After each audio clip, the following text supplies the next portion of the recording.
লালগোলায় আবারও গ্রেফতার এক বাংলাদেশি। জানা গিয়েছে ধৃতের নাম সোহেল রানা।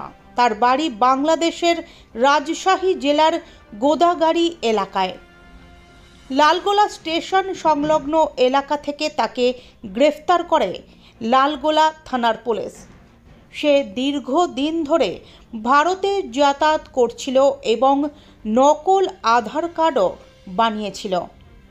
সূত্রের খবর অনুযায়ী সোহেল রানার আধার কার্ডে তার বাবা ও মায়ের নামের জায়গায় লালগোলা থানার আটরশিয়ার বাসিন্দা নিজের পিসেমশাই আব্দুল রশিদ ও পিসি শেফালি বিবির নাম নথিভুক্ত করা ছিল, অথচ তার আসল বাবা ও মায়ের নাম সাইফুল ইসলাম ও জুলেখা বিবি।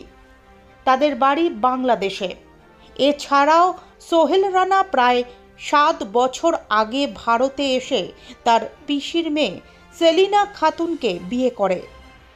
সোহেল রানা চেন্নাই সহ বিভিন্ন জায়গায় শ্রমিকের কাজ করত, কিন্তু সোহেল রানা ইদানিং আধার কার্ডে তার ঠিকানা পরিবর্তন করেছিল এবং সেই ঠিকানা চেন্নাইয়ের পরিবর্তে লালগোলা করেছিল।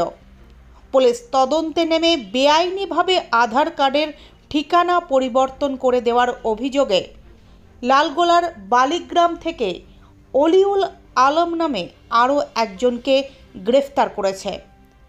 এছাড়াও বাংলাদেশ থেকে ভারতে আসতে সাহায্য করার জন্য জলঙ্গি থানার দয়ারামপুর থেকে সাহারুল মোল্লা নামে একজন দালালকে গ্রেফতার করেছে।